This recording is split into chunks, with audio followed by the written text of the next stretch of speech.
Mi gente, you already know who it is. It's the radioactive Bobby Danny Limelight, United Wrestling Network World Heavyweight Champion. And make sure you tune into the Alliance blog every week. You heard it here first. Straight from Bobby. They want NWA? Let's give them NWA.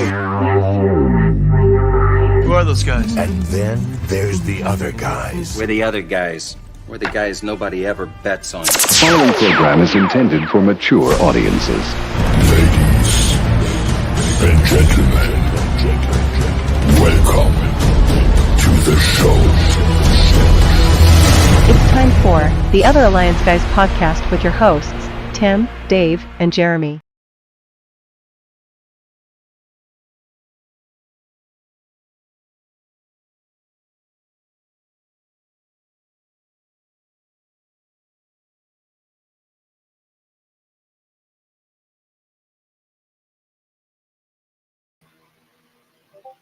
Can hear me when I'm talking? Did that work at all? Was there an intro there? Yep. All right. Good. Here we are. I'm over there. I'll go. It doesn't matter where I am. Well, hello everybody and welcome. I don't even know if you heard me there, but good for you guys. My name is Tim. I go by Alliance Gold, and this fellow to my left, sort of, I guess, depending on how you look at it. Jeremy, how are you, buddy? I'm doing good. Good, man. Good. I had a busy day. You did not. Nope, sure didn't. Right here, buddy, right here. And this gentleman to my mirrored right, Dave Scooby. How are you, buddy? Doing well. Good. You have a busy week? So far, but I got the tickets stoked for 75. Yes. And just that's one less thing I have to worry about. Can mark it off the list. Tickets are taken care of. I just have to go there, make it long enough that I head into our property there for at least an hour, and it's a business expense. So that'll be a good thing. That's amazing. Yeah, Jeremy, I know you're not going to be able to make it. We're going to gift like the shit out of that place for you, buddy. I'm going to send you a box, all kinds of crap from down there. You'll feel like you're there. I promise you. I'll be there in spirit. Absolutely in spirit. It's Dave and I and Jay are going. I don't think we're going to see DK, which is a shame. Would love to meet DK. Jane's not going to be there. But we have a ton of people from the Alliance family who are going. Luthez, Sam Retro. Yeah. That's all I can remember off the top of my head, besides you guys and the Luchador. Yeah, that's right. Sam was here earlier. He's working tonight and won't be around. But lots of those people in the chat right now. Steve G is here. Good to see you again, Steve. Thanks for coming by. Media Mike, where is he? Jay is here. The boss is here. Everyone looked busy. There's Mike. I am a Lamb Son guy. Yep. Technical difficulties? Yeah, I don't know. I never do this podcasting thing correctly. We're professionals. Hey, Mike, I'm Tim. Yeah, so, and Dave, seeing Dave Scooby's MLW hat, Kevin Blackwood, Matt Cardona are coming to Fury Road, and Willie Mack will challenge Alex Kane for the MLW world title at Fury Road in September. Well, let's just jump right to it right now, before we get into some of this stuff, before we kind of talk about everything, because we're pretty sure starting next week on this show, at least as long as there's no NWA USA for us to review, we're going to start reviewing MLW Fury. And why MLW Fury? Like, exactly for those reasons that that Lamb said. Dave, I know you guys are most familiar with it, but I can't not watch it. Like, Jacob Fatu is he's a guy I've seen a handful of times. He blows me away. He's amazing. Amazing. Who else? Alex Kane's their new world champion. Alex Kane is the new world champion. Boomaye Fight Club. Boomaye Fight Club. I mean, all across, I mean, they're just super over whether you like them or not. Right. And it's one of these things, like I've said before, it's a buffet. It's a buffet of wrestling.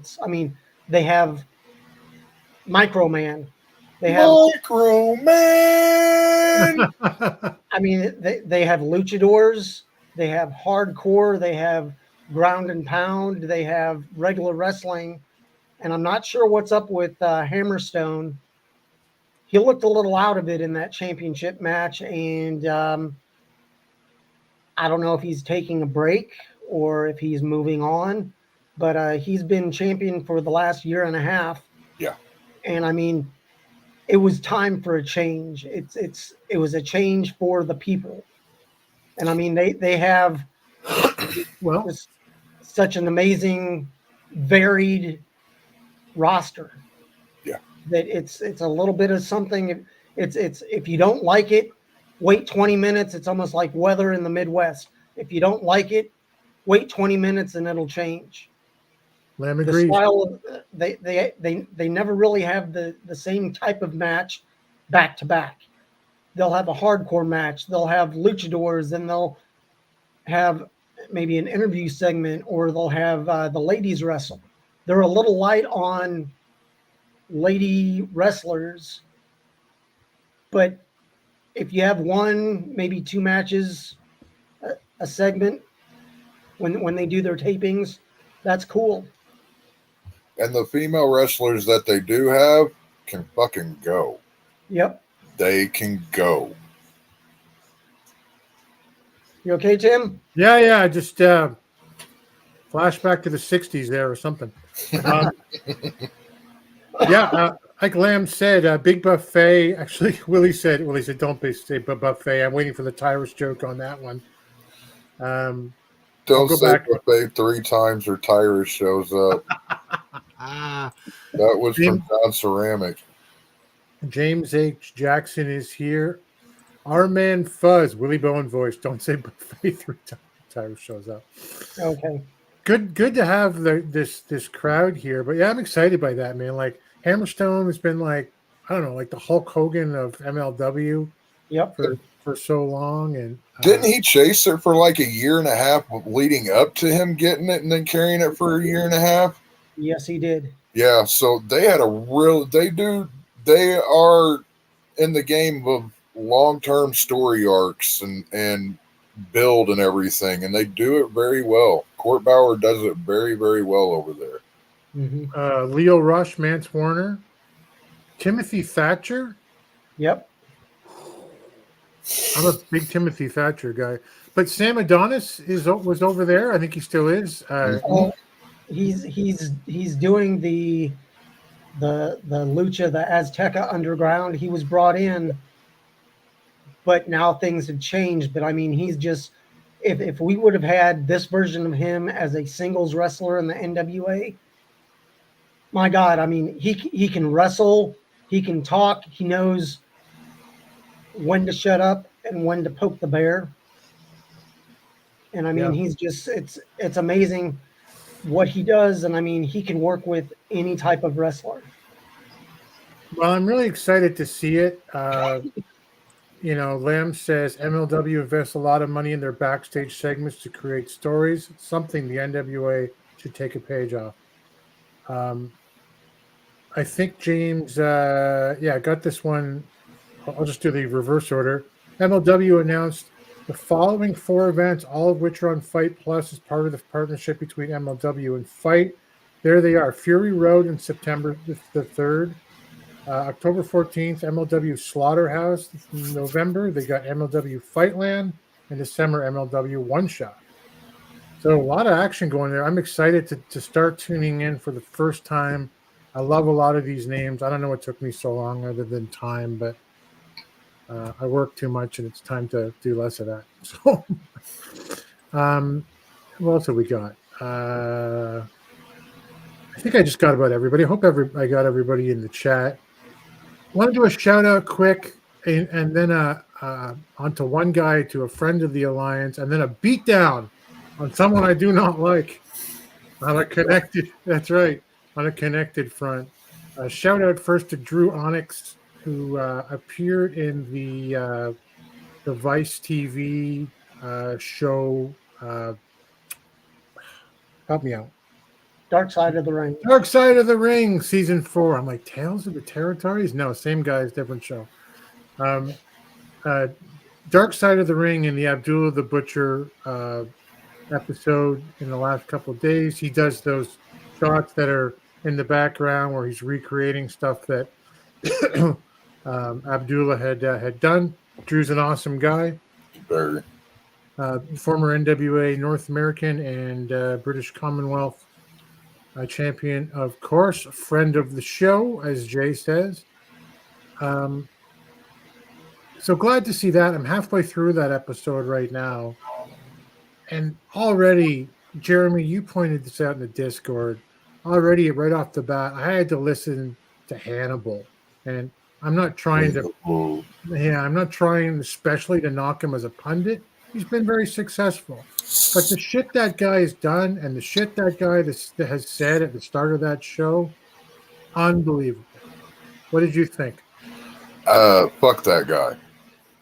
To sit there and say the shit that he said, knowing that he's awaiting trial for basically attempted murder, that'd be an attempted murder charge.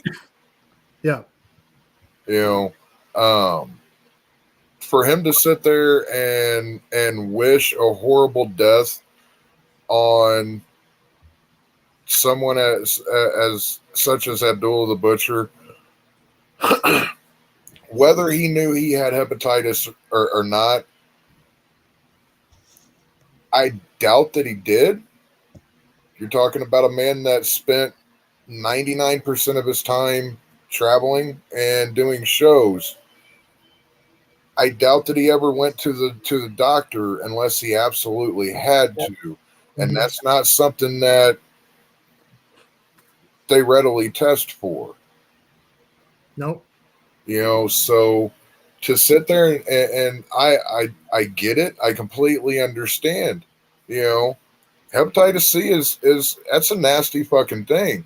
But to wish death on someone like that, especially when you're facing some horrendous fucking charges, fuck you, man. Take your fucking marble mouth ass on some fucking where and bury yourself. For context, for anyone who hasn't seen it, Hannibal is I'm going to say at this point, a former wrestler. And then I'll get your take, Dave. But he's a guy who's kind of made a career he's an interviewer. Mm-hmm. He's also had his hands in some worked shoots that I don't know. You'd have to look him up. But what he said was when he was interviewed for language guys. Sorry, Lamb. Sorry, Lamb. What he said was that he hates Abdullah. I don't even know why they interviewed him, and he hopes that he dies painfully and slowly for giving him hepatitis C and ruining his WWE career. And this is a guy who, despite that comment, and I haven't even seen the whole episode because I saw him and went, this is the guy who continued to wrestle. You know, if you don't know the name, he's the guy that, no, sorry, Lamb, I'm really sorry, buddy. I love you to death. But he's the guy who fucking put a railroad spike into a referee's head, made him bleed everywhere in his masked, I don't know, exterminator, eliminator, whatever it is. He's being charged for it. He's like it's unbelievable. So you blame a guy for giving you hepatitis in the ring, and then you fucking spend a career wrestling.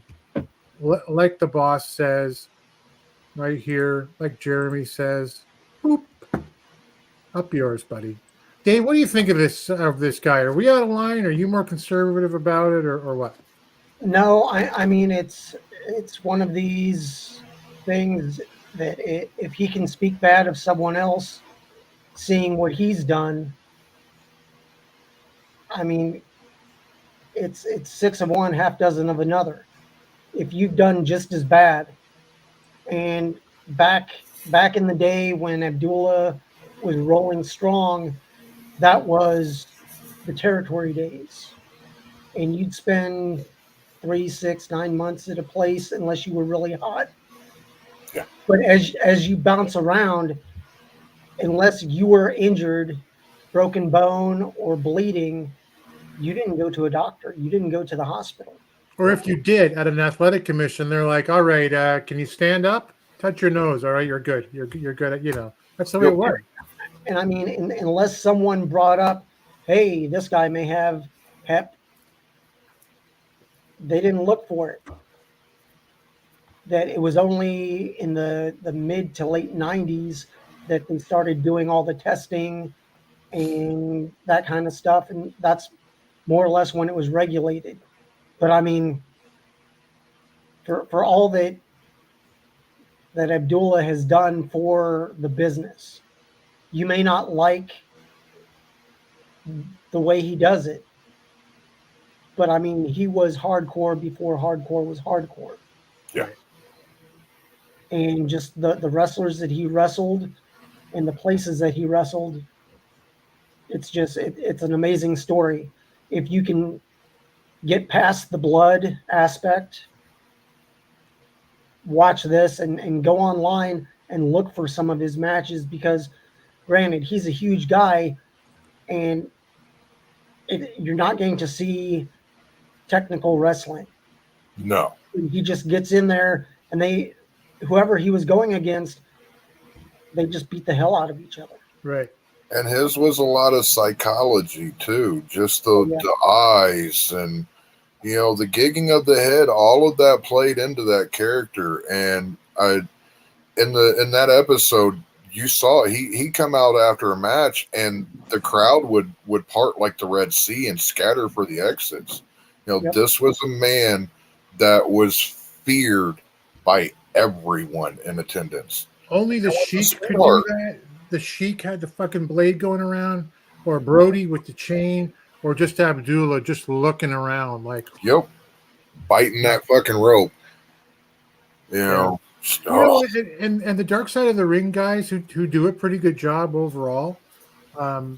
If this season has been a little iffier than I think than others, it feels like they're kind of running out of material. But they should have known, like, if we do a show one day that like says Jason Kelly, like great NWA commentator, and a guy who created the Alliance family, right? And Jeremy's on there going, Jason's amazing, what a great guy, and DKM's like, I've known this guy 17 years, and he's such an interesting and amazing human being. And then Dave and I come on and go, fuck that guy. Why would you put us on the air? We would never do that, Jay. I love you, brother. I do love that they buried him at the end, though. I haven't seen it yet, so I'm hoping that they that you're right. And They do bury him at the end and bring to light the charges that he's facing and all that. Good. So they give him the complete burial at the end of it. So There you yeah. go. Kayfabe Soup. You guys following Kayfabe Soup? I mean, it is the best. Yep. Heaps, yeah, it is the best thing on the internet. Heaps, so glad you're here. Do we talk UW on Wednesdays? Yes, we do. He's got some mixed feelings about the John Dalton High School death match they posted yesterday. I'm going to let Jeremy take that one. That was my match of the week. There you go. Jammin' Music Man is here. If you haven't checked out Jammin' Music Man on YouTube, go check him out. Got a cool intro by Scion as well. I'm incredibly jealous. I got to get on something like that. And I will. Let's see. Yeah. Mike's saying, yes, can understand Hannibal on being resentful. However, he was almost classless on the episode. Darkseid having him on was shit for doing that. Yeah. Abdullah, I mean, I don't recall Abdullah being there when Brody was murdered in Puerto Rico, but the first match I ever remember watching was Bruiser versus Abdullah. I was really young. I was like Al Tomko's Vancouver All-Star Pro Wrestling, but I don't remember him being there, man. I could be wrong. I'll bow to your superior wisdom, Willie. Mike says, as much as I hated Abby's restaurant, it was shit feud. I puked. I don't wish ill on the man. Gotta remember at one point Hannibal consented to be cut by Abby. That's it, period. Yeah. And that's what I was saying backstage. Yeah. If you're not comfortable cutting yourself, don't let someone else cut you either then. Just don't gig. Don't blade. Don't do it. And apparently if there's something in the algorithm that we're safe if we didn't do it in the first few minutes, I guess we'll have to go back. Yeah, man, I like this too. It's the Zero shirt from the NWA. Got that at the NWAmerch.com. Small reminder that Alliance Dash Wrestling is your number one source for news and information for the NWA and UWN and various independents around the world. Soon we'll have to add MLW to our opening there. Jammin' Music Man says, I got to meet Abdullah back in 2011, the year he went into the Hall of Fame. Good for you. What a special moment that would be. At least you didn't invite Aldous on the Jake. Yeah, that's who I should have said. The match went hard, but the new spot that I missed. Does this sit here? The match went hard, but the new spot was a little much when you start thinking about the reality stuff of a teenager getting assaulted by a freaking adult. Yeah. Yeah. Yeah, at the Alliance blog. That's me. That's Jay. Tim, now I know you feel when I open my mouth. Yep, that's it, buddy. Demonetizing Tim today. If Aldous return, Lamb says it's 75. Unlikely. We need an Aldous interview too for the views. Jay, would you step up with the microphone, buddy, with the phone and say, Nick, can I will just go on record as saying that I've said quite a few inflammatory things about him on Twitter and such. I still haven't been blocked by him, so there's a possibility we could get him on here. That's good. That is good. Jay, would you offer him a ham sandwich to do the interview? We'll have to hit a deli, and just in case he shows up. Let's shift gears from the horrible burial of some guy we don't like to what's up? What's up next? The Boca Raton show, Jay reminded us offline, is today. NWA versus Boca Raton. Let me throw some of the matches up today. We have Knox and Murdoch versus the Island Kings. We have Mark Long versus Thrillbilly Silas Mason. There is Ariel Levy versus Joe Alonzo with, of course, Jamie Stanley in his corner. By the way, the Reluchador's favorite NWA personality, Jamie Stanley. I can't imagine why. Moving right along. Noah Kikoa for the NWA World Television Champion takes on Tom Latimer. And just one more. Alan Martinez versus Kerry Morton for his NWA World Junior Heavyweight Championship. So you got some NWA title matches on that card today. I mean, I don't believe that it's going to be broadcast anywhere that we know of, and we don't even know if it's going to be filmed, do we? No. It's likely, I would think, Dave, likely to be another one of those HP cares for Cooper type things. And I mean, I can understand they're doing what they're doing, but film it just to have it as part of your history. That if Tom Latimer wins and barely squeaks by in 6 minutes and 5 seconds, and then down the line, he becomes the heavyweight champion, you can always go back and show bits and pieces of, hey, this was the last match before he went for this, or however they're wanting to do it. When I look at it, it seems lopsided because I don't know the other wrestlers. I don't know the opponents of the NWA talent. Yeah. And to me, it may be a good show to bring others in. And that's what the territories used to do. That you'd have your regulars, but then when they bring in somebody from a bigger federation, bigger wrestling organization, they had their undercard and all this, and you never really thought, oh, so-and-so has a chance against Ric Flair. But there's always that chance that when somebody comes in to your home wrestling organization, there's always a chance for an upset. Right. Now, the NWA may not always record everything, but I would just for posterity, just to have it.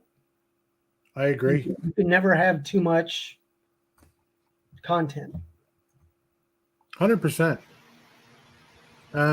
Just go back to the chat for a sec. Aldous would say on camera, I hate you and Gary. But at least we have some ham sandwich on camera. Yeah. Jay would do it, 100%. Jay's that guy. Aldous versus Rolando for post NWA 75. Ooh. Oh, wow. He would. Fuzz says I would love Aldous walking in to fight Cardona. Yeah. Yeah. Ham sandwich, Subway. Eat fresh. It wouldn't distract from any of the things leading up to 75, and it would be a proper pop, I think. Him walking in there to face Cardona in the open challenge. We'll talk about that in a sec. Let me see here. I haven't wrestled for almost 20 years here and there. I'm not active, but I've been around in some capacity making things with or for wrestlers. If I got something bad to say, it's for a reason. So we're talking about Hannibal there. Yeah, I'm going to let that one. I'm going to let Hannibal go because I'm just going to get madder and madder. And I'm one of those guys who just loops into his own anger and has a hard time getting. I just feed on it. So I'll get worse and worse. And good power last night, though. Oh, look who's here! The manager of champions, the champion of managers. I'm not going to get it 100% right, Pollo, but the manager, PWI columnist, managers, the one and only Pollo Del Mar. Multiple QWI award-winning PWI contributor and columnist. That's it. Pollo Del Mar. Welcome. Who are you seeing at NWA 75? You're seeing me, or we're seeing you. And you'll see Jay. You'll see Fuzz. You'll see what would Luthez do? You'll see, I don't know, Polka Dot Pam's here. That'd be great if she was. All kinds of people. No Jeremy. That's what we said. No Jeremy. What the? Okay, so I suffer from agoraphobia, So the outside world scares the hell out of me. I am putting the work in. I do see a therapist once a week, and I am working through that. I was hoping to be there for 75 this year, but the timeline has been extended, and I'm working towards 76 now. Or a live event sooner. That is awesome, man. And, you know, we're going to be there when you're ready. We'll be there with you. So good for you. Yeah, Pam's always at NWA. She's part of the squad. Needs to be on the roster. Fuzz says, Pollo is the woman scorned. Indeed. Pretty good episode of Power. I know we're not going to cover it tonight. That'll be tomorrow night. But, you know, I thought it was overall pretty good. What'd you think, Dave, of Power last night? I thought it was a good build, 275, and you're showing some of the wrestlers and teams that may be featured at 75. So it's always a good thing. And I think with USA being put on the back burner, that Power is now a longer show. It's more defined. And it's if I was paying for it, I'd be getting my money's worth. Yeah, I'd be happy to have to sit through tapings for an episode like that. I thought it was pretty good. And like I say, it was great. Hey, Mandy's here. Welcome, Mandy. Rick Del Santo, our friend from out east. Rick, are you coming to 75? Please come to 75, Rick. Hey, I insist, Pollo says, that the Alliance team gets a photo with moi. Absolutely. Thank you so much. We would definitely enjoy that. And we will. We will track you down, and you're not a hard person to pick out in a crowd, Pollo. So we look forward to that. I am so excited. I can take 30 seconds for this, just as like a Canadian guy who hasn't seen an NWA event since 2003, I want to say. Like, Sabu was world champion the last time I saw the NWA in person. He was only world champion for 38 days. It was a small window. Just to get down there and see all the guys, to see all the talent. I am more psyched for this event, than I am for any WrestleMania. I went to go see a pay-per-view or closed circuit or whatever it was, at time. Anytime I went to Maple Leaf Gardens, never more excited than this. I don't get excited easily, but there you go. Pollo says, I've said it before and I'll reiterate, the crowd makes or breaks a taping. The Chicago crowd was fire, and it makes the show so much more exciting to watch. It does. There was the Chicago crowd's so telling. Not to pick on Rush and Brady, Jeremy, but when you saw them walk in the ring and they're like the Spectaculars, that crowd was just dead. You're like dead, and you don't want that. That's the last thing you want is people sitting on their hands. A boo is better than nothing. Yeah, I promise you guys for 75, I will give you all kinds of reaction from start to finish. Dave will be telling me to shut the hell up. But anyway, 75 tickets, NWA 75 tickets were on sale today. Yep. Jay secured a bunch of them for us, and we're ready to go. There is a, when you guys are talking, I'll upload it later. But if you look at any one of the photos though for NWA 75, we all know the card's subject to change, and that's a classic, wrestling term that just promoters use.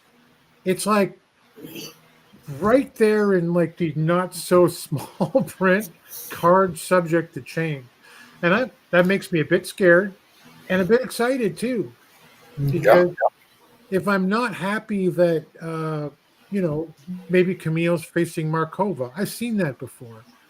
Maybe it means something else happens, and that didn't happen because something else. It did at Always Ready, right, Dave? When which I think you were there for. Were you there for that? I'm trying to remember. Always Ready. Matt Cardona presented the World Championship, and then Billy came out and said, "Okay, it's going to be Trevor Murdoch versus Nick Aldis, right?" Mhm. And then Tom Latimer came out and said, "You never believed in me." And then Fine get in the corner at the three-way, and then Sam Shaw came out and said, "I want Yep. in," and it went to a four-way. Like it's that's exciting stuff. I Card look subject forward to change. to a card subject to change. Yeah, card subject to change means anything can happen. What you see is usually what you get, but not all the time. Yeah, That's a good thing because it always leaves you wanting more. That if something didn't happen, it may happen the next time. right. And Lamb's just saying it isn't usual that this thing was placed so big on a promotional graphic. Usually it's small and white font below everything. Mm-hmm. It's less of a we're protecting ourselves in case anyone sues us, and more of a, maybe you should be aware of this in advance. Um, let's see. Yeah, maybe they have some big surprises. You never know with the NWA. Fuzz says, I want to see Camille and Markova again. Great, fantastic. If not against each other, then I want to see Camille versus someone and Markova versus someone. Yeah. I feel like we talk every week about who we might want, Jeremy, on like for Camille, but are you happy with Camille versus Markova? Happy, no, but at the end of the day, we know we're going to get a competitive match out of both of them. Mm-hmm. There is that, they're both talented in the ring, so it's true. For those that like those sort of views, those are the sort of views that they're going to get to see and enjoy. So, Yeah, house shows between now and 75, as Pollo says. Who knows what'll happen, right? Mm-hmm. Just I'm- had a thought of anything can happen. Cardona's coming back and he has an open challenge. Chelsea is in WWE. Congrats to her, new women's tag champion. Will Cardona show up alone, or will Steph Delander show up with him, and she can go? There's your new challenger against Camille. Yeah, that's true. She's a lot of fun. Yep. Love to see her come in with Cardona. Jade said, I feel like Tyrus isn't going to be there. And Lamb said, isn't Tyrus injured or something from Crockett Cup? I think he actually is legit injured. I don't know if I'm being worked on the Wiseman or not, but it sounds like he has a bum wheel. So what did Lamb say? It can be Aldis and Cardona added to the world title, or it can be Swoggle or Rolando. No, bad Lamb off the couch. no. Let me see here. I won't be able to make it, but definitely will be following to see what happens. We're gonna get someone to hold up a Hi Mandy sign, and we're gonna make signs for everybody. I'm too excited about this whole pay-per-view. Never mind me. I actually hate signs at a wrestling event too. Just put your John stupid. Ceramic brings up another good point. Who really else is ready for Camille other than Markova? Well, we talked about it in the last couple of weeks on the show, and I don't know anything, and there's commitments that people have, but names have come up like Tessa Blanchard would love to see show up. And again, there's stories you hear in the background for some of these names that might prevent them from doing that. Doesn't matter why, but Tessa or Lindsay Snow. I love Lindsay Snow as an athlete. Jordan Grace, I think Willie's brought up in the past, and there are names outside of the roster. What's her name? Martinez. Mercedes Martinez. Mercedes Martinez. That'd be a great one. Yeah, Steph, NWA partnering with some great companies. Steph DeLander would be amazing. Hey, it's Yep. the cat. Don't kick me off the thing, cat. Off you go. Yeah, I hate when the signs block everyone's views at wrestling signs. I'm surprised it doesn't cause more fights when people are there. Just put your stupid sign down. Yeah, I refuse to speculate about anyone outside our roster because that's just setting yourself up for disappointment. 100%. We get it. Are you taking pics from the event with flash photography? I missed those days. Great visuals by fans back then. Yeah, well, I won't be. I'm a guy who tends to put his phone away, and I just sit there and enjoy the event because I spend, time with these guys doing stuff like this. It seems to think Jordan's probably the right name and the right level. I would. I have to say, I would pop if someone just brought up an old timey light bulb flash camera and just. What a Yeah, Willie says Jordan, Grace, Samantha Evans, Rosemary, Santana Garrett, who you guys were telling me before the show is a coach at the Performance Center, right? Yeah. Yep. But she is also part of Boca Raton Championship Wrestling, which is happening today, at least according to their talent roster, which has a lot of old NWA talent on it right now, if assuming that the website is up to date. Matt Taven, MJ Jenkins, who we've seen before, Jack Tallow, Santana Garrett, Dirty Dango, Ricky and Kerry Morton, Kylan King. So maybe it'll be a fun show for that going on tonight that we're looking at. Let's talk about the lead up to 75 right now. We talked about Tyrus EC3 and what we thought might happen there last week. We talked about Kamille and Markova and what might happen there. We didn't quite get to the World Tag Team title match, and it looks like this situation has kind of grown since then, because we do have La Rebellion defending on night one against Blunt Force Trauma, which, as Vampiro pointed out on Power this week, BFT sounds like a sandwich.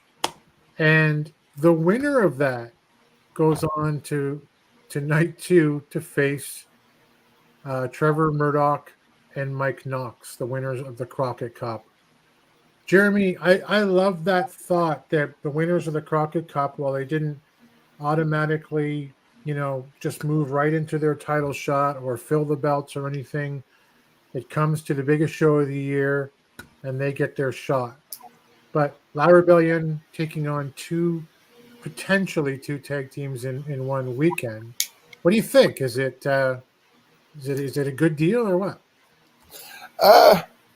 It's not necessarily a good deal for La Rebellion having to take on two tag teams in one weekend, but in the long run, it's a great deal for the fans. We get to see Powerhouse Murnox go up against the current longest reigning tag team that the NWA has for the Lightning One era and La Rebellion. That's a win-win for us fans. Yeah, today, Lamb, as far as I know. Yep. It is win-win.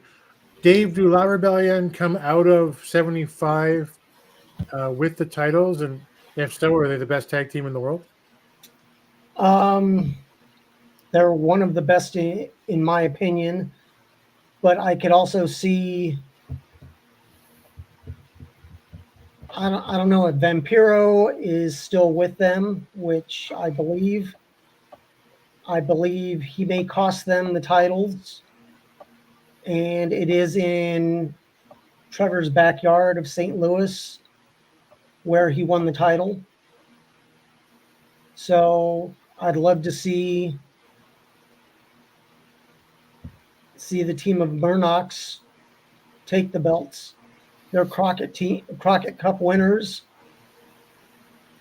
No better way to use your winner of Crockett Cup than to have them be your champions. I agree. I mean, Yeah, there's several teams that they could go up against, but I think having them be champions would help build up your tag team division, just because they can work with just about anybody. I agree. And just before I get to what Poyo's pointing out, she beat me to it. Shouldn't they have had the World Tag on night one and US Tag on night two? Or maybe the other way around. But yeah, US Tag is on night two. That's the Country Gentlemen versus either the Fixers. Country Gentlemen, either the Fixers or Daisy Kill and Talos. So that probably has to be determined on night one in order to make that happen night two. But World Tag is night one and night two. So that's interesting, guys.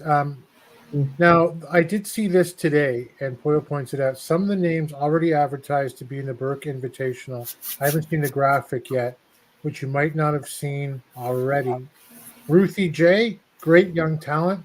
Samantha Starr, Media Mike's apparent favorite wrestler of the week.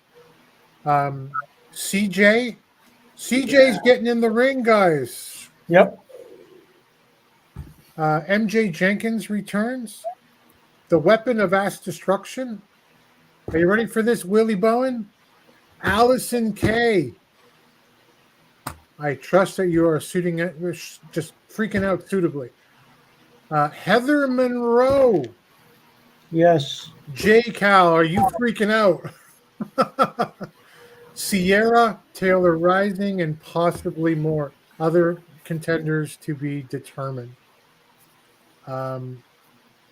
Yeah, I mean that's exciting. I haven't seen a graphic yet. I just looked it up today and saw that they had started posting it on Wikipedia, filling that out before I could see anything else. So it's interesting. Mike says Samantha's someone I'd love to ask out just to get turned down. That's funny. They officially announced HP and Boca, as well as the summer tour, will all be taped on the official NWA podcast here by Galley that took place on Monday. Thank you, James H. Jackson Jr. That is information I did not know. That's great. So there's that content Dave was talking about. Yep. Agree with Jeremy. As a fan, how can I lose seeing BFT and Aaron and Murdoch's La Rebellion in the same weekend? Yep. Yeah. The talent, I mean, and for night one, night two, they want to make both nights of 75 a must see. Front row, guys, right here. Yeah. Thanks to the boss right now. That has nothing to do with me. I believe we find out next week whether Talos Daisy the Fixers take on the Country Gentlemen. Okay, great. Okay. We'll see what happens with the Savages around this. I guess they're not in that mix right now, but as Poyo said earlier, lots can happen between now and then on the road to 75. Yeah, there's not a lot going on with the World Tag on the air. What's up, Alliance? Bye, Sam Retro. Hey, Sam's back. Road to NWA 75. Let's go. Yes, my favorite cat. How are you? Willie, do not post Willie's comment. No, okay. So, guys, I did check real quick. For those of you wishing or hoping that Tyrus doesn't show up, he'll be in St. Louis on the 26th doing a speaking engagement. So he may show up for his match on the 27th if he's able to make it out of his speaking engagement the previous night. That's great. You gotta kind of assume he will be there, and at this point, I think we can all say universally, do the right thing. Yep. Let's leave it at that. Sam says, interesting. So NWA tapes a lot of content. Will they air on YouTube as part of NWA Power episode or alone content? We'll see. But good for NWA fans, 100%. Yeah, the cat just stole the camera attention. This is the best cat. The other cat's great too. If my wife is watching somewhere, I love you, baby. What else we got? We got Kerry Morton's taking on Colby Carino for the World Junior.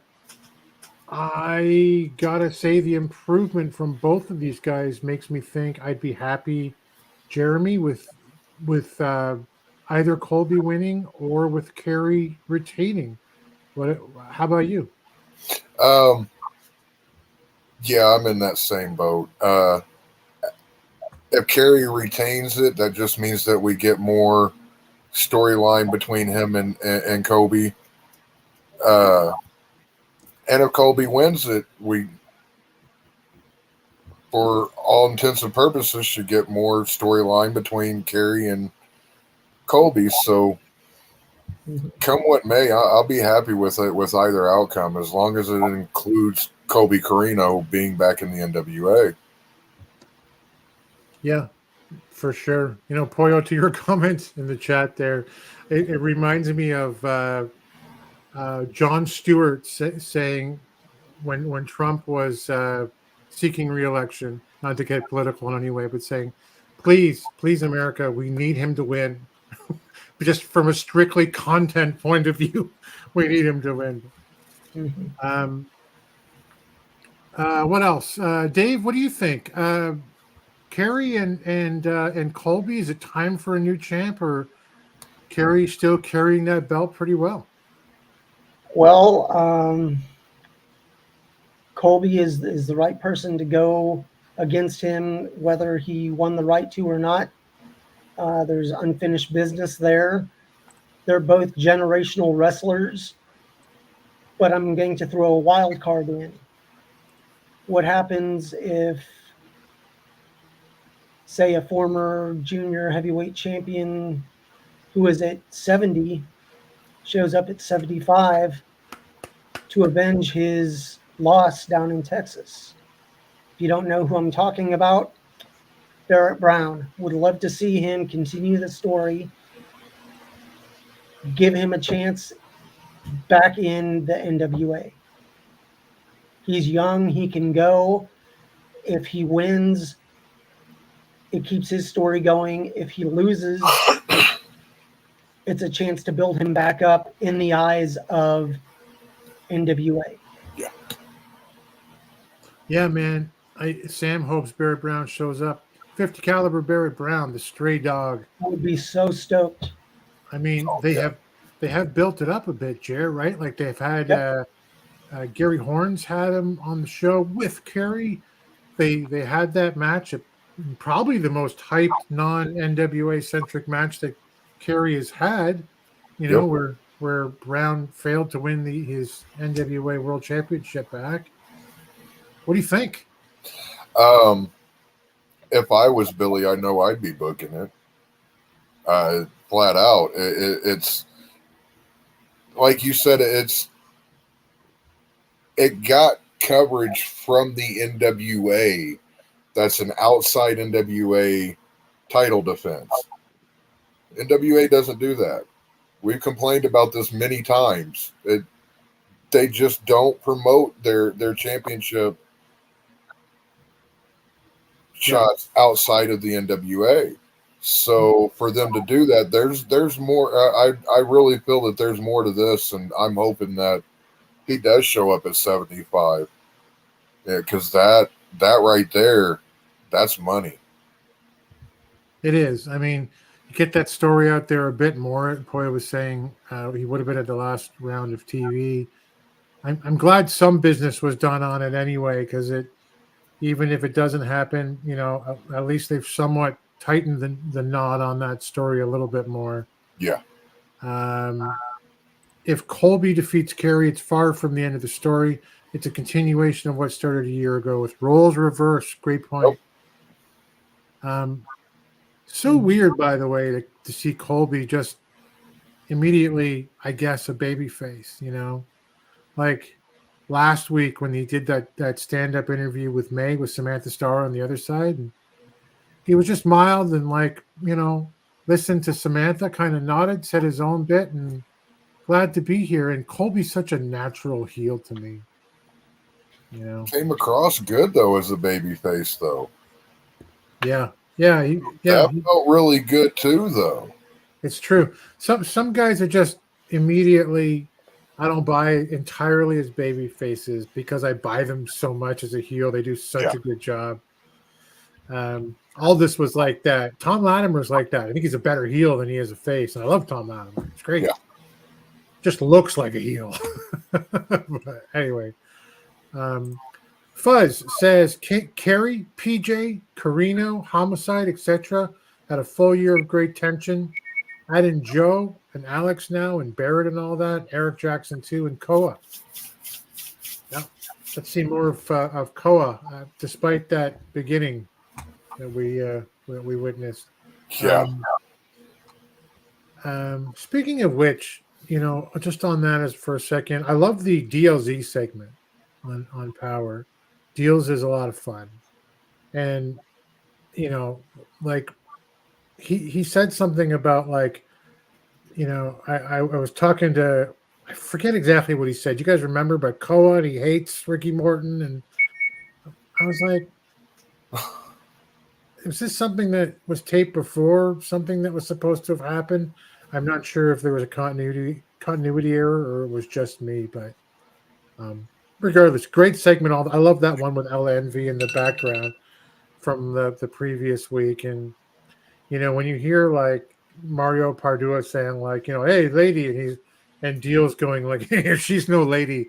I immediately thought Jaden, who is entirely a gentleman and a super nice guy. Sorry if you happen to be listening, Jaden.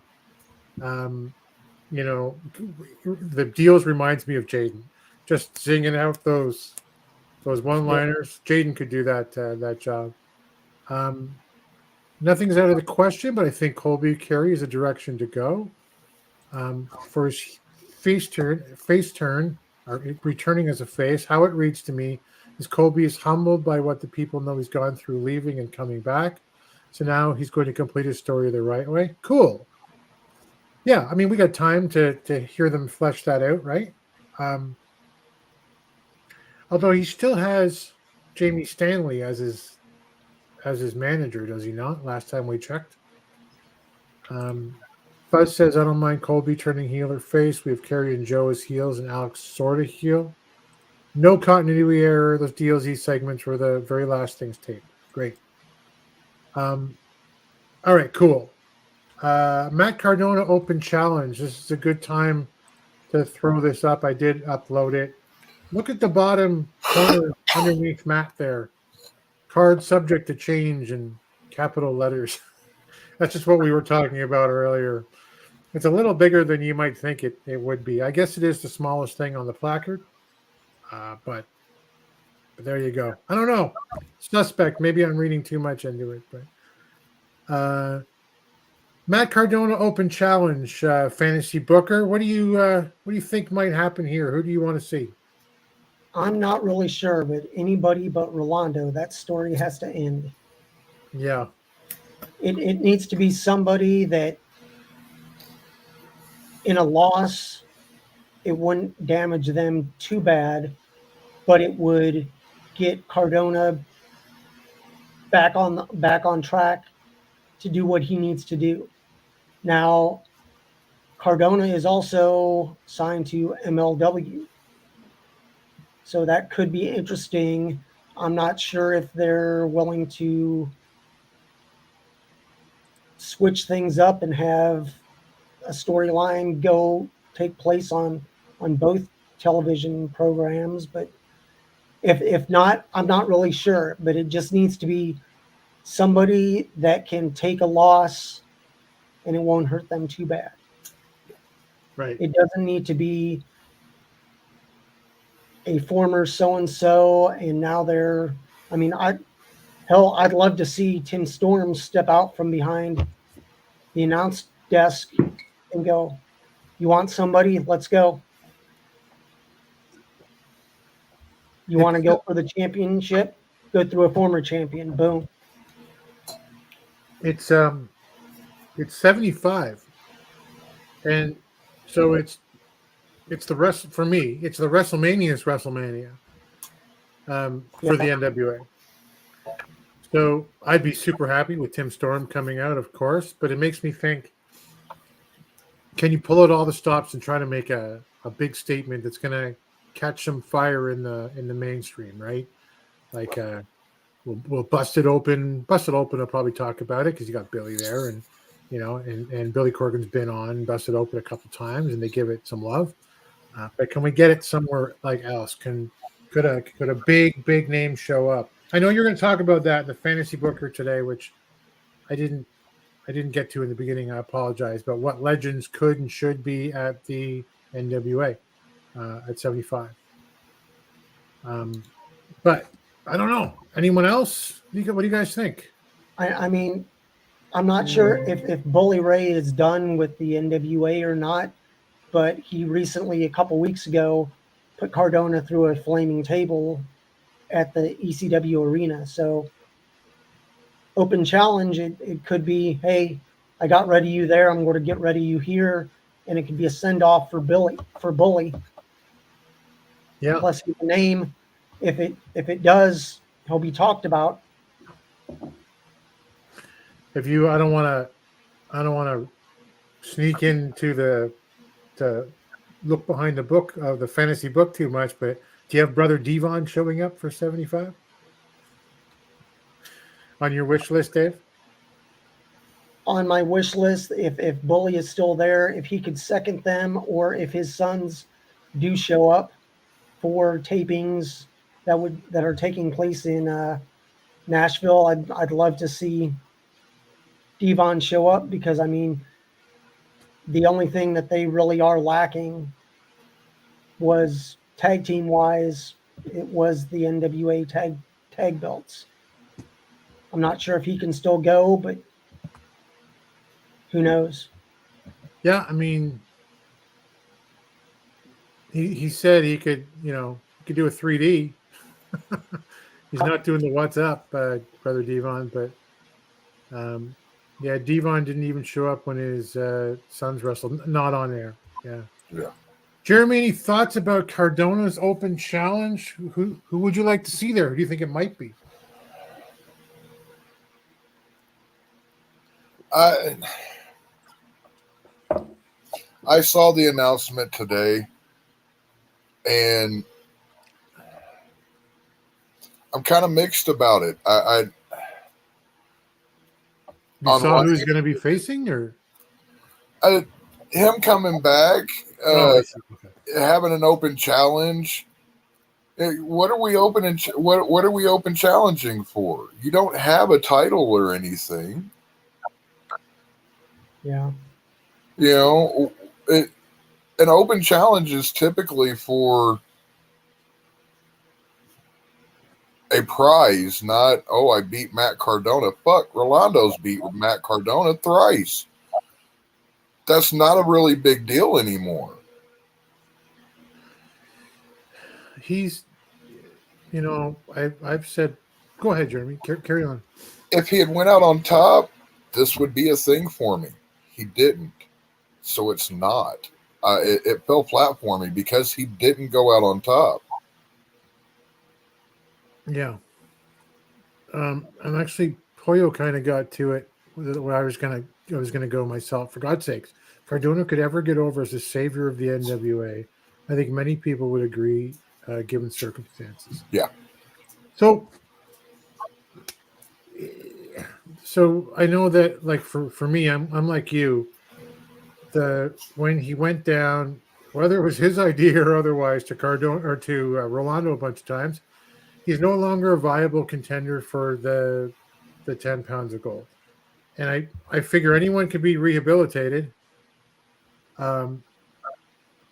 except for you, Hannibal, right here, buddy. Sit and spin. But he isn't that guy in my mind. Regardless of what I think, though, guys, is he still the biggest name that the NWA has for the public eye for 75? Is he the major player? Pun intended. Yep. Yeah. So it's got to be someone big, right? Yeah. Isn't Aldous free? Don't say his name too loudly, or a ham sandwich appears. This is wrestling, the business of never say never. So, if it was to be Aldis that showed up, I'm sure that there'd be a big pop. Yeah. I mean, that's a name. What do you Name. that could be potentially the match of the night. 5 tool athletes. What do you think, Dave? What about Aldis? I mean, anything could happen. It's just you do need somebody that can make an impression. That it's not just Cardona beating so and so. It has to be somebody with name value, whether it's somebody from the past. Who knows? I mean, James Storm, he doesn't live that far away from St. Louis. He's over in Nashville. He could be at the tapings. He could spend a couple days not selling property and being a realtor. Yeah. You're either going to try to build somebody or grab somebody that has some name value and make it a match worth seeing and a match worth Matt winning. Yeah. Yeah. That's a great point. Poyo says it's arguable that Matt traveling the world, putting veritable nobodies over for an entire year, has taken some luster off of his appeal. Yep. Lou is here. Lou would answer that open challenge. Don't do that, Lou. We're fans, buddy. Biggest surprise at 95, Tessa or Aldis? Bigger impact on business? I'm pitching to you two guys. Tessa would be the bigger surprise, honestly. Dave? Tessa would be the challenger to take Kamille to the next level. Kamille is doing great as the holder of the Burke, but having a win over someone with the record and the, whether it be popular opinion or negative opinion, Tessa moved the needle when she did what she did back at Impact, winning a title. It wasn't a men's title. It wasn't a women's title. It was her title. Right. And that's how you put it. It's one of those things, depending on which way they want to go. But I still think the wound is too fresh of Aldis leaving. Give him a couple of years away. And then if he wants to come back and there's no hard feelings, who knows? And unless they've been playing us all this time and it was part of their quote-unquote plan, like a Brian Pillman loose cannon, I'm going to go do this, and then he comes back. Yeah. Then have him and Cardona battle it out to see who the actual true savior of the NWA would be. I like that, Dave. Yeah. I mean, Dave, why aren't they paying you for this? Bigger surprise I think would be Aldis, given the way the relationship ended so freshly in that wound, as Dave said, being so, so fresh. But impact on business, I think people would go, "Oh, Aldis is back in the NWA." I think, like Poyo says, unquestionably, it'd be Tessa to make the headlines. Maybe not the right ones, right? But that the NWA is a great place to rehabilitate, though. Cardona's following is fairly rabid, extremely focused on pro wrestling, unlike others who have large followings, and it could produce waves. Yep. Willie, I'm not gonna let that one slide. Maybe Billy will rib us all on Cardona versus Rolando. Bathroom break. If the tarnished treasure shows up, I demand my money back, James Bell says. Hey, James. You trashed a fellow wrestler that's just trying to make a living. Do you feel Tessa's image needs an entire makeover, and do you think it's improved sufficiently since departing Impact? I don't know if I'm the person to say, but she did post that photo, or maybe she didn't. Someone posted that photo of her cheek to cheek with La Rosa Negra. Time heals all wounds, or they patched it all up, or whatever that was, and that was heartwarming and glad to see. And I think everybody's got to kind of start somewhere, when it comes to rehabilitation, and largely everybody should be given a chance. Fuzz kind of says, wasn't that rehabilitation based on La Rosa's endorsement? With La Rosa out, maybe not the best time.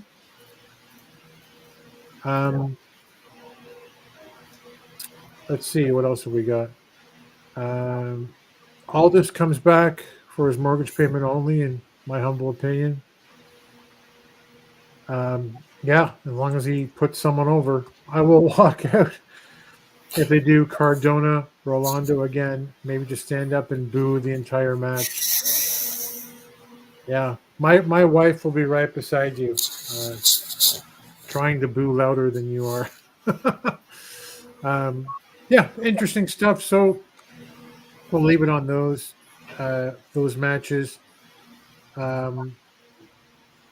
Let's move over to the UWN. I know Heebs was here a little earlier, asking if we're doing some UWN, some United Wrestling Network stuff, in a segment we call Championship Wrestling from Jeremy. I need all of you to stop what you're doing and listen. The following is a presentation of the United Wrestling Network.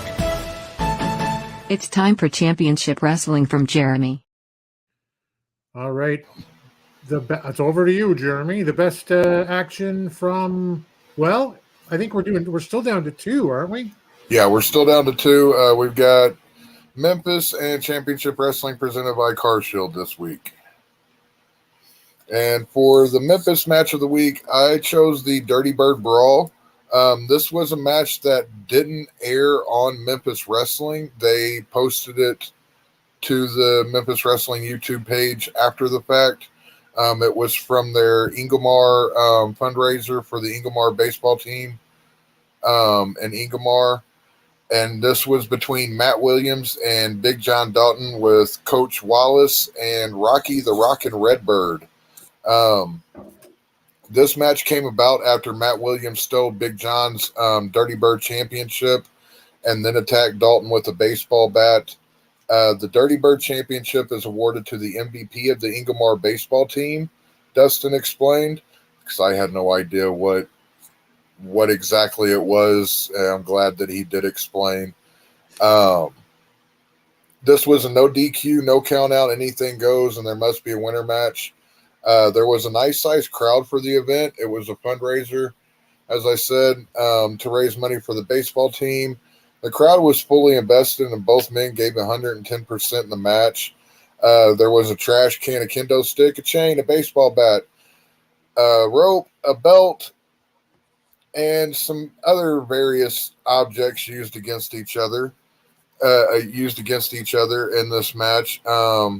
The crowd got Big John fired up, and he grabbed a trash can lid, prepared to hit Williams, but Williams kicked Dalton in the family giblets and dropped him like a redwood.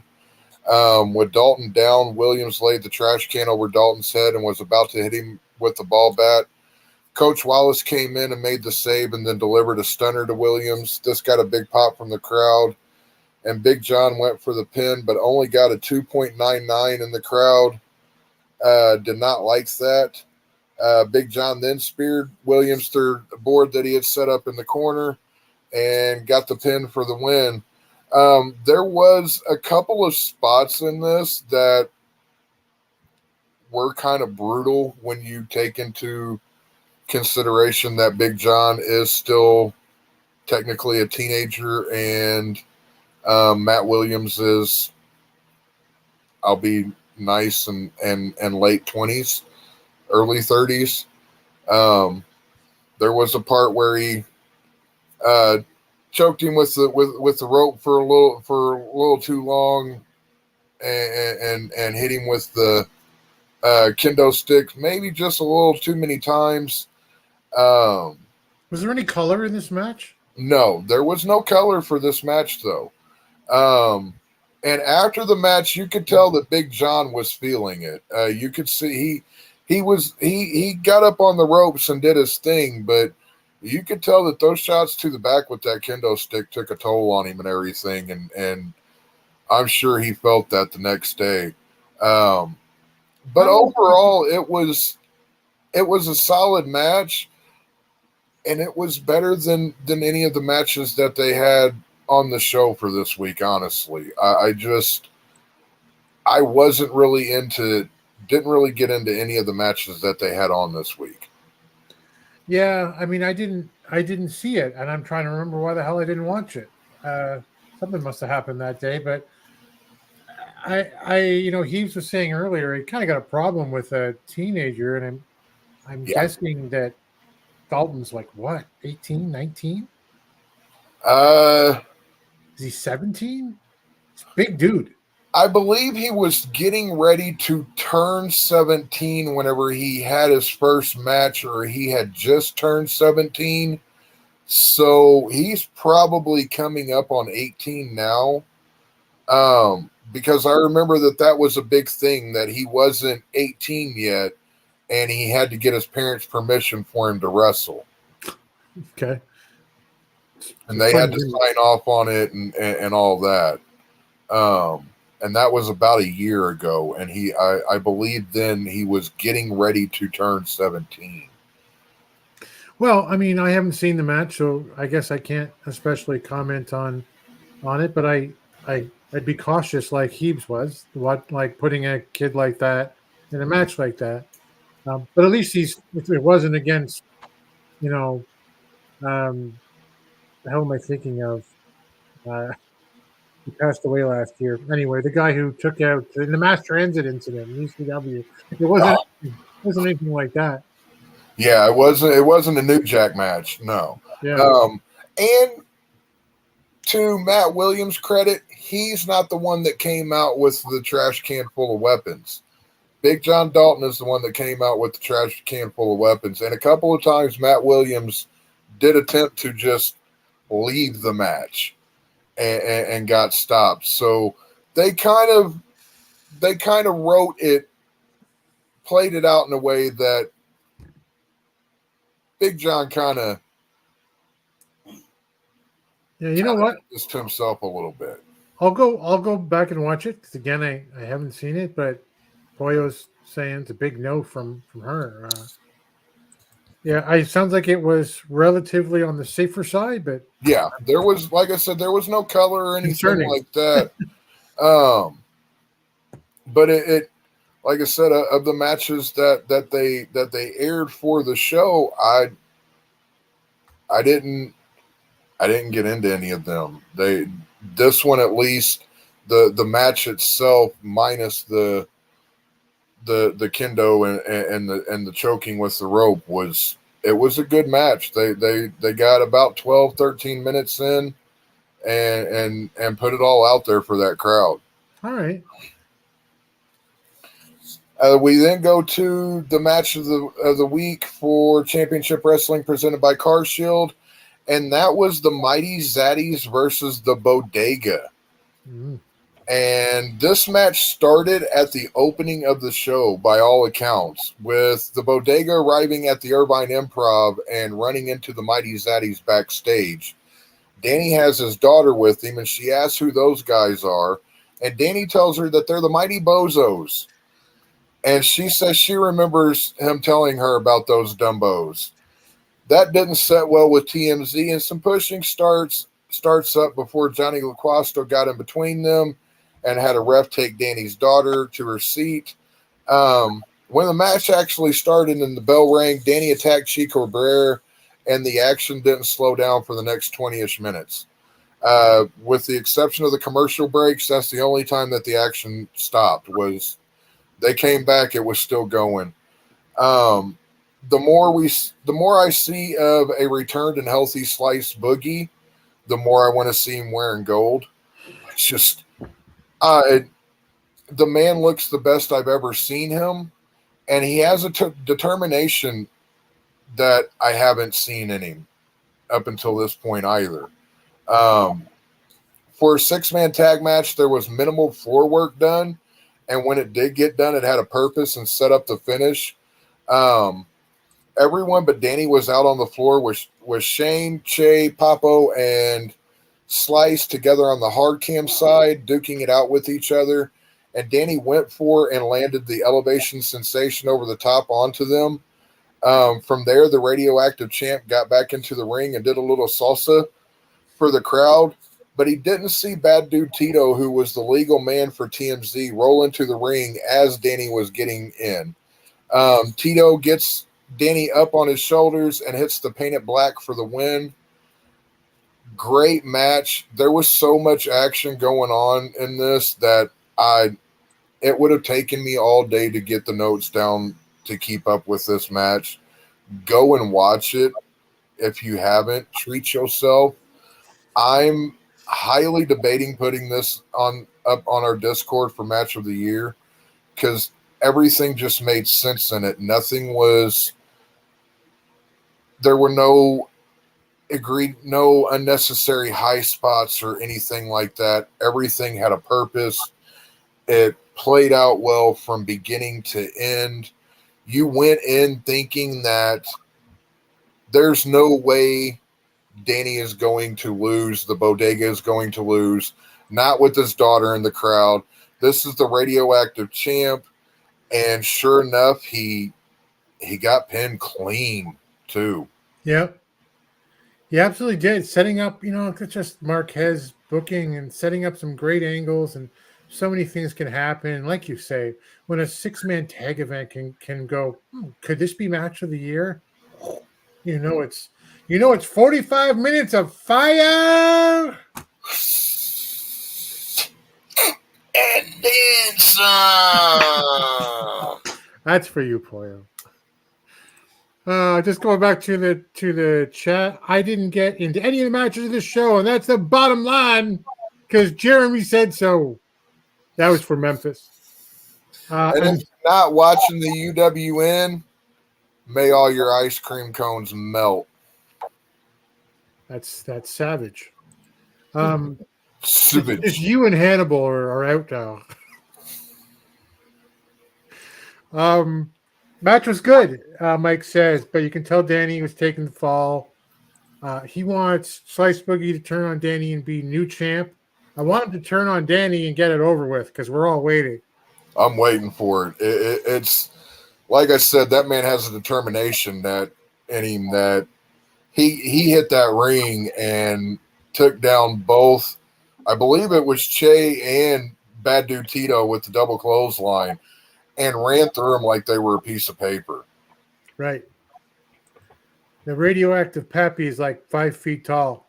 That's true. He's also incredible, as I think we would all agree. Yeah. And if you notice, the UWN World Championship does not have the word heavyweight on it. Friend of the Alliance, Danny Lamlight, radioactive Poppy. And fighting champion, just laying it out there every week in Kentucky, in Irvine. He's been down in Memphis. We got to see where is that overlay? We got to see this a while ago. Got to see the radioactive Poppy with the gun show Brett Michaels down in we kind of wonder where that's heading. We hope that's heading to a confrontation. Would still rather see K-Tumor up there, but anyway. Another match that we got to see this week that was a crossover that was really good that I want to give an honorable mention to was Rocco Bellagio and Big Hoss. That was two big meaty men slapping meat, and it was a good match. That's another one that got about 11 or 12 minutes, and it went pretty hard. Yeah. And they get some great action going on. Justice Star's here. It's really something. It really is. Yeah, it is. I have seen a couple of shots where it's just normal, and that's Like Johnny Bravo. yeah. It's got the whole pompadour bit. Yep. It is Impressive. impressive. Yeah. Slice is the man. Mike says to do it for the at UWN. Got it written all over him since returning. Do not agree, but love where he's going with his character, and he looks like $1 million. I got no problem with him as a heritage champion. Television champion, but not till Bateman's done. Anyway, Bateman, by the way, just doing some amazing stuff. All right, thank you, Jeremy. Appreciate that, my friend. We're going to go and do some fantasy booking right now in a segment we like to call I Respect You, Booker Man.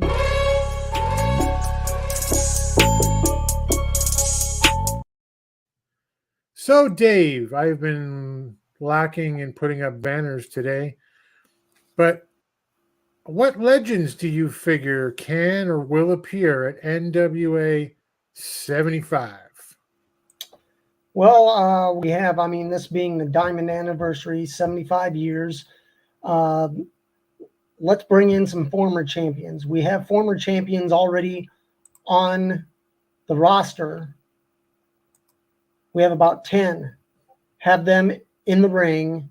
They are the present and the future. But we need to bring some from the past.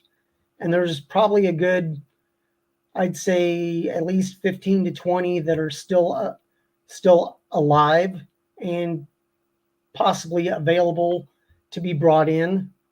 Ronnie Garvin, he wasn't champion for long, but he did hold the big gold. Ricky Steamboat, former NWA champion. You have Ric Flair, which if you brought Flair in, it would be good for the NWA, but I'm not sure what his deal is with the WWE, if he would be able to come in, even though it's not on TV, it would be a pay-per-view. He was at 74, right? I believe so, yes. Barry Windham, who was there last year, bring him back in. He's a former champion. I would love to see Dan the Beast show up. Ooh. He doesn't do very many wrestling events, but to bring Dan in, Dan was there during the quote-unquote wilderness years before and after. Right. He is a name that was synonymous with the NWA when the NWA really was nowhere to be found. For like 4 years. Yes. He was brought into the WWF when they had their NWA group show up. He was at the storyline. I believe if he was brought in, it would be a very good representation of NWA history and legacy, as well as possibly bringing in Mike Rapata. Now, Sabu is also a former champion, but he was champion during the TNA years.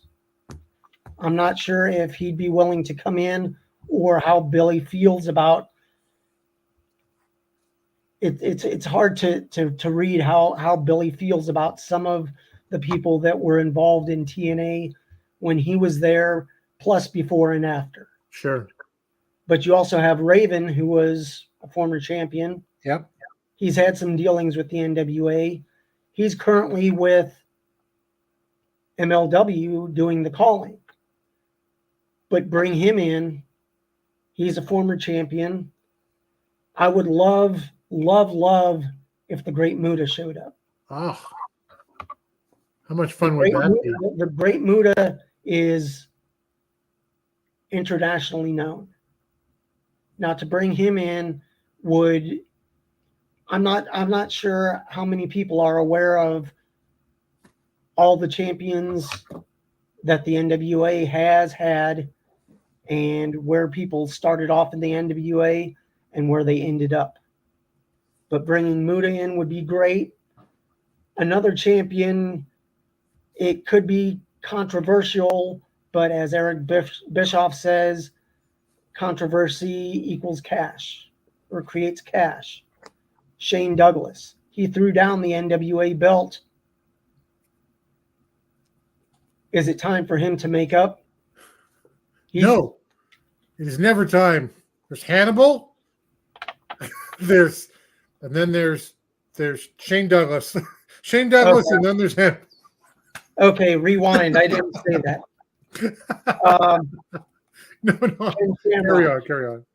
Ken Shamrock, former WWF superstar and TNA NWA champion.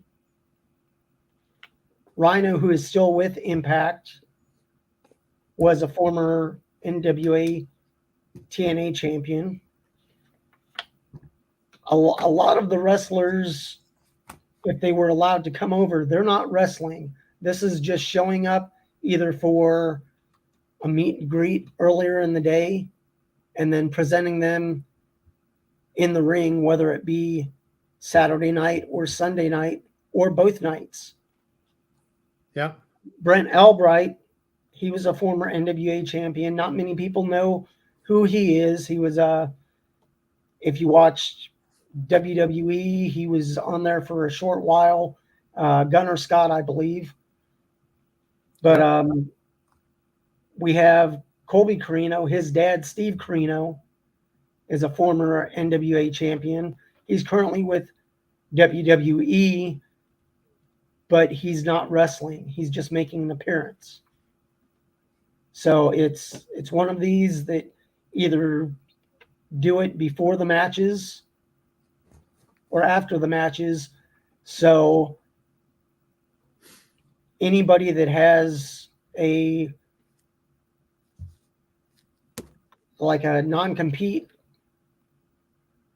they could actually they could actually be featured, but it wouldn't be on TV or it wouldn't be on a pay-per-view that people are buying to watch.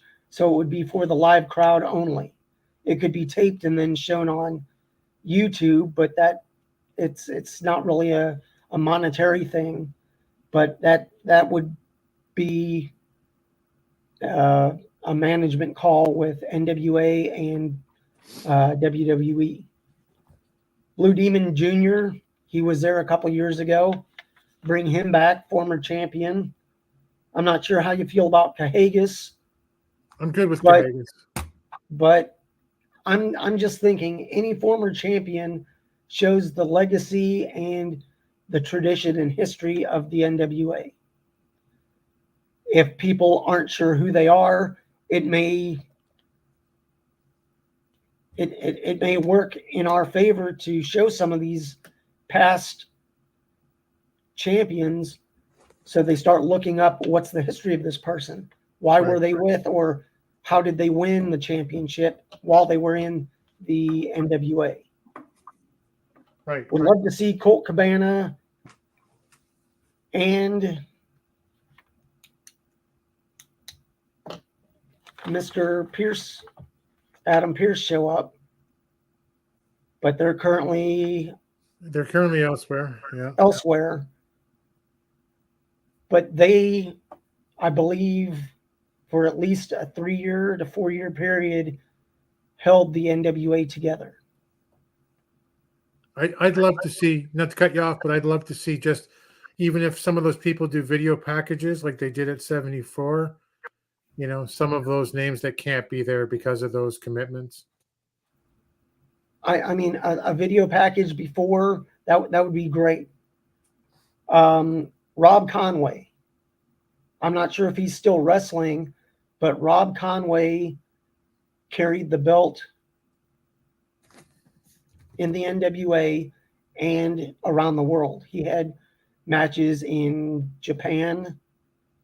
He had matches all throughout the United States, I believe a couple in Mexico as well. But we also have current former champions in the NWA, Tim Storm doing commentary, Jax Dane, also Trevor, former champion, and Matt Cardona. Now we also have current wrestlers that are former champions and current champions. Now, this doesn't have to be just your heavyweights. This could be, TV champions, Tom and Jordan, Homicide Jr., Carrie's the Junior, Jazz, former women's champion, Kamille, current women's champion, Rock and Roll Express, former tag champions. You could go out and if you brought in Amazing Kong, she's a former women's champion for the NWA. Lilani Kay, years ago, before she did WWF, she was with the NWA. Allison Kay, former champion. First champion in the Lightning One era. Right. Karina Deeb, I'm not sure what she's doing. Haven't seen her wrestle in AEW. She's a former champion. She took the belt off of Thunder Rosa. The Heat Seekers, former tag champs before the Lightning One era. Why not bring them in? Barrett Brown, former junior. Chase Owens. Bring those guys in. Homicide, I said before, junior heavyweight champion, first of the Lightning One era. There's so many people that could be brought in. This is 75. This is a big thing. Each year they need to bring in some former champions, but this is a big one. 75 years is a big one. They need to, whether they bring them in for a meet and greet, a VIP experience, they need to put them on television, on the show, if possible. And like you said, Tim, if they're not able to be there in person, have them do a video montage that's shown to the crowd only, and then those can be put on the YouTube page of NWA. Hey, here's some highlights from before night 1. Here's highlights before night 2. Here's some of the former champions wishing the NWA congratulations on 75 years. It's little stuff that if it can't be done live, record it. Right. You have 4 to 5 weeks to get a hold of Steve Corino and say, I know you work with WWE now, but you were part of what kept the NWA alive. We'd like 30 seconds of your time to say what you have to say about your time as champion and your time in the NWA. Right. And there's so many former champions that they could do that to, that if they just did a 5-minute montage, you could easily have 10 to 12 former champions highlighted before you kick off a championship match. Same thing with the women. Same thing with your tag champions. It depends on what the NWA, the current NWA, is willing to do or wanting to do. That they push the legacy and tradition. This is part of it now. Use it to your advantage. 100%. Great options, great ideas. And you got a ton of comments here. We'll go through. Our friend Dodie. Hey, Dodie, I want Dory Funk Jr. because he's one of the remaining survivors of wrestling at the Chase still alive.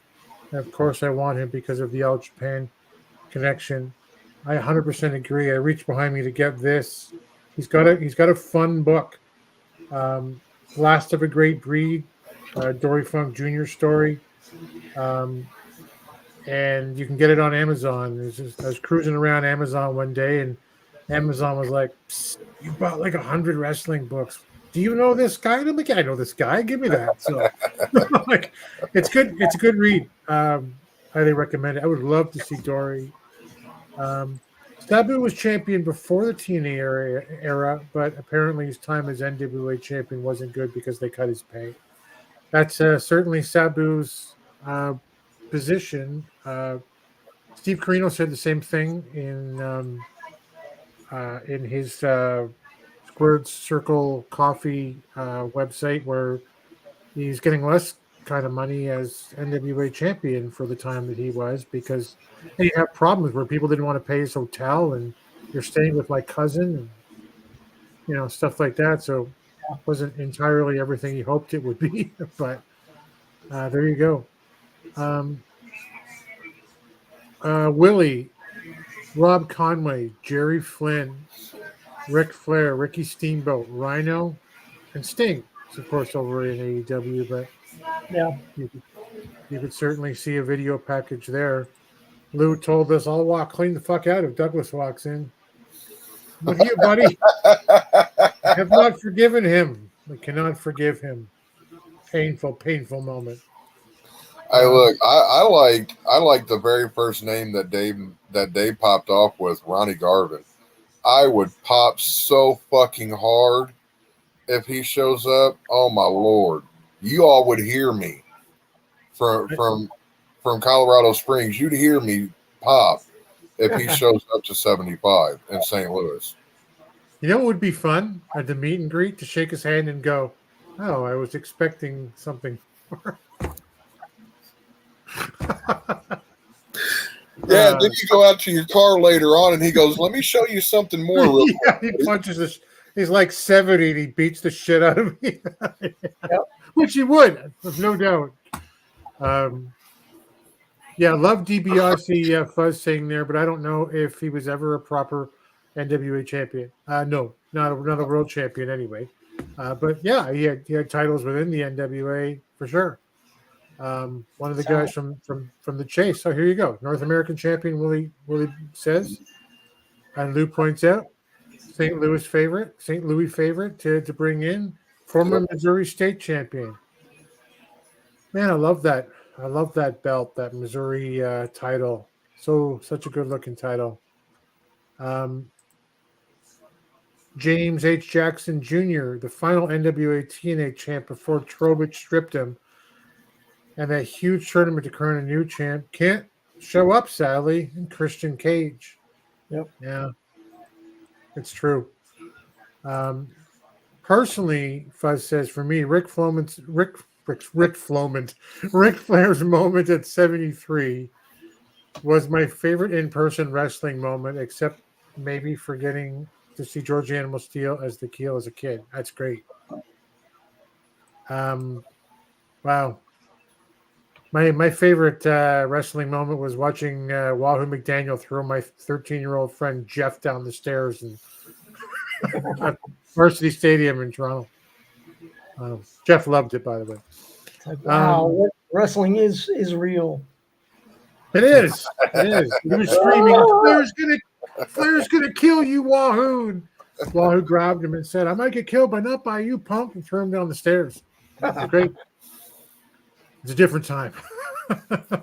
Magnum TA or Barry Windham, to your point. I'd love to see Magnum there. That'd be great. Yeah. Baby Doll, Dodie says, Ricky Morton, Bobby Fulton, Austin Idol would be there, and Tom Pritchard. It's the promoter's job to educate as much as present. Yes, I think this is to your point about, you've got the history in your hand. You're like, you're talking about the Brent Albrights and the what's his name before Sabu and Mike Rapata. Yeah. Dodie reiterates Dory Funk Jr., Bob Orton, Ted DiBiase at the Chase. Fantastic. Love to see Rob Conway wrestle for the NWA again. I don't think he's wrestled in about a year or two, and even then only sporadically. I think he did something in 2022, but I don't think he's in it anymore. James H. Jackson, I know that face from Jeremy. He's pulling up a cage match right now. If some of you new to the NWA fans in here want something to watch, Google the 7 levels of hate on YouTube. 100%. And follow James H. Jackson Jr. on Twitter at James H. Jackson Jr. Yep. 7 levels of hate, guys. A program that took what? A year? What did it take? Close to that, I believe. It was just, crazy. At a time when no one was watching the NWA, and if Poyo's still around, maybe they can back me up on this one. I believe it was PWI's third runner-up for match of the feud of the year, for the 7 levels of hate, and no one was paying any attention at the time. That's Adam Pearce and Colt Boom Boom Commando, of course. Misty Blue Sims, Willie says. Wow, I wonder what Misty looks like now. And that should be fun to meet because that was a great time. Leilani Kai has been talking good about the NWA on Twitter recently. It'd be good if she'd show up too. Mm-hmm. Willie's like, yes, Leilani Kai. Debbie Combs, who had the title for like a ridiculous amount of time. And Fuzz saying, I would have to think that Vince at this age would have to have a soft spot for letting WWE people under contract at least do video montage bits even after destroying it. I'm only going to be sarcastic here, strictly out of humor, Fuzz. I love you to death, brother. Yeah, that's what people do when they get older. They get softer. They become so much nicer than they were when they were younger. No, I don't know that he would, but I seem to recall some events for 73, like some video footage from people who were under contract, and I could be wrong, but I seem to remember people going, "Hey, it's me," he's over at WWE, whoever they were, and just saying congratulations, because who cares, right? Dark Journey. I wonder what happened to Dark Journey. That'd be fun to see. The Steiners. Maybe next year for the Steiners. Missy Hyatt. What do you guys think about the First Lady of Wrestling, Missy Hyatt? Maybe a cat fight with her and Baby Doll. Oh my! Oh, that's right. Baby Doll calls herself that too now, doesn't she? Yep. Well, there we go, man. That's another few matches talked about. We did some booking. We did some UWN. I think we're all wrapped up at the minute 45 mark. What do you guys say? You want to take this one home? Sure. Good to go. Social media. Tell us where they can find you, Championship Wrestling from Jeremy. You can find me over on Twitter at HJWOTS and on YouTube at Worm5559. And Dave. You can find me at Dave Scooby on Instagram and Twitter. Over on TikTok, it's at Dave Scooby, the number 1. Perfect. I am at the Alliance Gold, and I'm on Threads now, which I think is just where I'm going to put the stuff that I don't really want to put on Twitter. But that's at the Alliance Gold on Instagram. You got Instagram, you got Threads, and everywhere else on that particular platform. Most importantly, of course, are the Alliance family, alliance-wrestling.com, at the Alliance blog on all of these socials. I just got to put this up before we go. Missy will show up looking like the Joker. The woman can't even smile now. More plastic than a recycling plant. Ooh. Wow. Wow. Savage. Tomorrow night, 8 p.m. Eastern, 5 p.m. Pacific, it's the Alliance guys with J-Cal, DKM, and Jaden. They will be reviewing Power. They'll be talking about 75. From a very experienced critical eye, from guys who have been doing this something like 15 years or more, who really know their stuff. And if you guys would do me a favor and pester DKM, who owns something like 60 belts, where you can just do a program with me and we'll just go through the belts as he pulls them out of his closet, that would be amazing. And every Tuesday at 5 p.m. Eastern, 2 p.m. Pacific, J-Cal has the pre-party in that 5 o'clock hour before the 6:05 episode of Power that week. That's it for us. Until next time, we'll see you at the matches. Thanks for joining the stream. This has been a presentation of Alliance-Wrestling.com. We genuinely appreciate your support. Would you consider subscribing so you'll never miss a future episode? I'd also like to remind you we do a live stream every Tuesday at 5 p.m. before NWA Power. You can find us on social media at The Alliance Blog. And until next time, we are The Alliance.